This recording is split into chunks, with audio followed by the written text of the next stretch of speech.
Hello, everyone. My name is Alex Rand. I'm the producer of artistic programs at Luminato. I'm here with my friend and wonderful conspirator, co-conspirator, I should say, Hima Batavia, who's the curator of Desire Paths, which is an audio experience that we've been working on for a while now. And episode 2 is about to launch next week, which we're really excited about. Thanks so much for joining us on this beautiful sunny Friday. If you're in Toronto, it's a beautiful day. I recommend getting out there. Maybe it's probably sunny in other places as well. So we're here today to talk a bit about Desire Paths, which is a project that we've been working on, and episode 2 is coming out next week, which is really exciting. For those who may not know about Desire Paths, this is an audio project that we're creating with a strategic foresight studio called From Later. And what we've done is we're asking artists to reflect on speculative futures of the city of Toronto and asking them to think about space and what that means to them. And as we move forward in the world, how can we shift our thinking about space? Episode 1 was with an awesome artist named Midnight Wolverine, who is a queer Indigenous burlesque performer. That episode came out last month, and you're welcome to listen to it on Spotify, Apple, on our website, all those fun places. And now we're here to talk about episode 2. So welcome, Hima. Thanks for joining. Do you want to talk us through a bit about what we can expect with episode 2, which comes out next week, and what it was like working with Javid Jah? Yeah, so we did an exploration with Javid, who is an interdisciplinary artist in Toronto with a background in architecture. And his practice is really rooted in sacred geometries and how, sacred geometries connect us to the metaphysical realms. And his practice is also really rooted in his own lived experiences and his spirituality, which really comes from Sufism, Islamic Sufism. And so we explored some places in the city that are really sacred to him. The first place that we went to was Keolis Station, and looking at like how the sacredness within the subway and the opportunity that the subway really provides us all for solitude and for internal reflection, and what Javid often says is connecting to our origin. And we often don't think about the subway that way, but I think if you are on a subway, even though it's been a long time since I've been on a subway, but Yeah. you look around, and I think what you see is that people are really in some level of internal reflection, whether they're aware of it or not. But it kind of provides that space. There's something about being underground, disconnected from the internet, and often kind of traveling alone that allows that.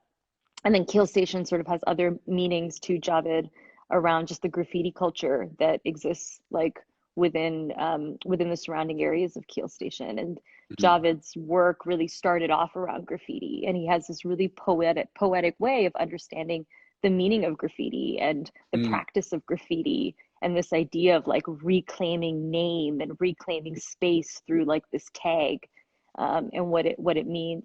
There's so many different opinions about graffiti, but there is a real spirituality to it.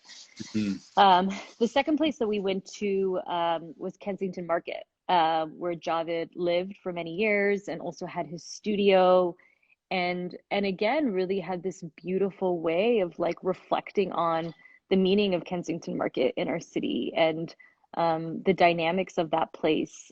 He calls it like a synesthetic experience, where it's like all shapes, all sizes, all faces, colors, ideas. Like he was like, in Kensington, you can just be whoever you want. Like people don't really care. There's like that space and that permission of expression. And there's a sacredness to that, where in other parts of the city, maybe we don't always feel that way. Right. So he also really looks at how Kensington Market is shaped architecturally, and the intimacy of the spaces, like thinking, if you notice, which you might notice next time you go there, but the sidewalks are really narrow and the streets are really narrow. So we're actually all really close to each other. and it has this like bustling market energy that kind of creates this intimacy and like more opportunities for collision. And in that Mm, collision, like what can happen, right? mhm, mhm, And so, you'll walk down the street in Kensington and you'll pick up at least like, 5 stories of someone like expressing themselves through music or through art or mhm. playing soccer on the street. And so there's a real There's like aliveness there. And yeah, and it's very different than the subway, where the subway offers us solitude, and then mhm, Kensington Market really offers us connection, and they both have sacred qualities. The third place we went to was the Medina Masjid, which is an Islamic mosque on the Danforth. It's a beautiful space, and Javed painted the inside of the dome, and the dome is like a sacred geometry mhm, within the Islamic faith, and the painting inside is a replica of a painting in Saudi Arabia, mhm, and it's all based on sacred geometries, and sacred geometry has like it's like a perfection to it, right? It's mhm, all kind of math and um and it all like being in what's the word, like symmetrical, right? It's like perfectively symmetrical, and the work actually took him 1,000 hours, and when you look at it, like you just cannot fully process like the level of perfection and like to kind of like the millimeter, and so that was like a really profound journey for him, and mhm, in connecting to sacred geometries and going through sort of that process. And then the last site that we went to was the Sundial Folly, which is down at the waterfront, and is a public art piece on right on Lake Ontario, that is a sundial, and it's a large kind of concrete piece, and it's like, sundials are like this incredible invention, like that mhm, brings together sort of the natural elements, the sun, with like with math, to mhm, then provide humans information to like exist. And so it is like this connection between sort of, I think we're all nature, of course, but what we often say is like the human world and the natural world, but mhm, actually supporting each other, the sun mhm, and this like shape of the sundial coming together to then create information in this mhm, like really beautiful way. So the episode really starts off with that, with some of these field trips and these reflections around sacred space in the city, and what does the sacred mean? And, do we need to define sacred space? Is it something that's ephemeral? And I think what Javed's point of view is really like, we all have different pathways into the sacred, right? It's obviously in many ways it's an inner calling.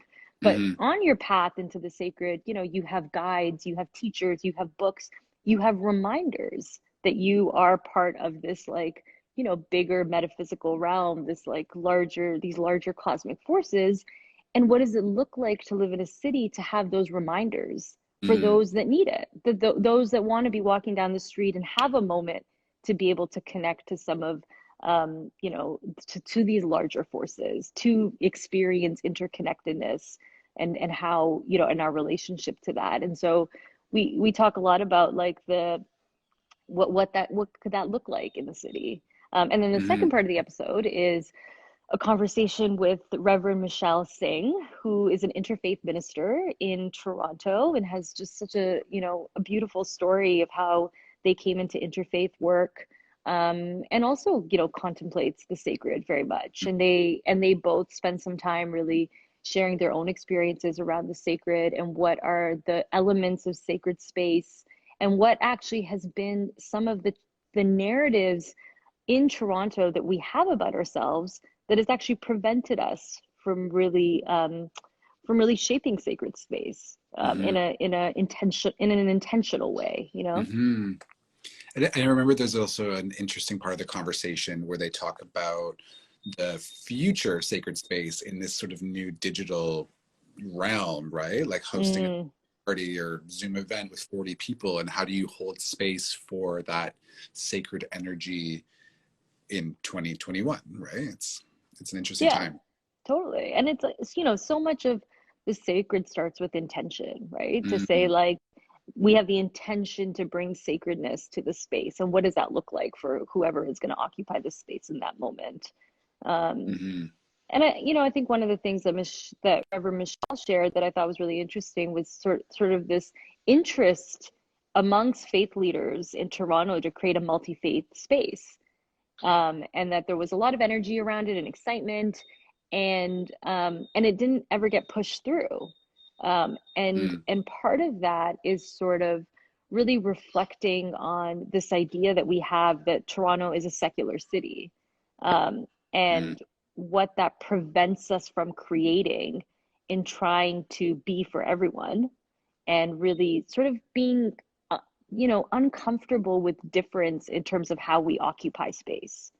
And so what you'll see often in the city is like different faiths, different cultures, the way that they're given space is in a very temporal way. Because if you give permanent space outside of places of worship, but if you give, physical permanent space, all of a sudden we think that people are going to be like, oh, but I'm not included. And, right. That makes me uncomfortable. Rather than actually it being an invitation for expansion, an invitation for learning, an invitation for compassion, an invitation for understanding like the connections between different faith and traditions, and allowing, whether it's artists, whether it's other folks in city building, to bring in their traditions, to bring in their ancestral technologies into their work and have it represented in permanent physical space in like a real way, rather than kind of these like temporal ideas, because we are uncomfortable with what that might mean about being a secular city. And so really like, I think expanding the idea of like what diversity actually is. It's not secular. It's a myth that we're a secular city. And so how do we move beyond that like meaningful sacred space that reflects just the vast beauty of like ancient tradition? Totally. Yeah. I'm wondering, sort of shifting gears a bit here, what are some of the spaces that you, Hima, find sacred in the city? Yeah, so I have been reflecting a little bit on that. If it's a particular space, if it's like a particular time, is it a particular uh, you know, orientation, when you're with like when you're with people and there's like a permission space there that then brings like a sacred quality. And so I think it actually can be all of them, right? It doesn't need to be anything specific, but some of the things that come to mind for me, one is Riverdale Park has actually become like a really sacred space for me. And I think part of it is because I moved to the East, not too long ago, and kind of lived through the pandemic in the East. Yeah. And there was like a real sense of being there. Like I really, and part of it was facilitated by the pandemic, and that neighborhood and that community trying to find respite and solace and you know connection and presence in this like really time of the unknown. And so I just felt like when I was there, I was like really there, and I felt the land in a different way, and I felt the energy of other people in a different way, and so that place has become sacred for me for sure. And I often think about places like that my family went to, that became like rituals within our family, um, which I think is actually quite different when you live in the city, because you always want to try something new. But sometimes something becomes sacred because there's a consistency to it, right? And often we talk about the local coffee shop, but there's like a few sort of restaurants that I don't know. There's one in North York. It's called Shababa, and it's a falafel place. And it's a falafel place that we used to go to all the time. And get this, a falafel sandwich back then was $1.50. like What? a massive falafel sandwich. Yeah. And That's amazing. How of much is course it now? now it's changed, but it was one of those places you go to in the summer and you get the falafel and then you'd like stand outside and eat it. And it kind of had that like, I think that like that informal street food Yeah. like energy is really like, there's something about that orientation that I think that's why Kensington captures it in some Mm, ways. Like it's not, there's not this like formality. To me, like mhm, informality that then like where there's like a settling into the body, like there's a grace in the body because of the informality. And then mm, in that kind of softness in the body, there's like different kind of connection that happens and different kind of play that happens. And I think there's more space to be like, what if we do this? And what if we do that? Whereas, when you're sitting in a restaurant, there's like a very, the social norms and the orientation of the body really is not it's not always soft, right? And you sort of mm, know how that experience might play out, right? It's like we'll order first course, we'll get a drink, we'll have dinner. And that doesn't mean that's not beautiful, right? It's mm. still a beautiful container.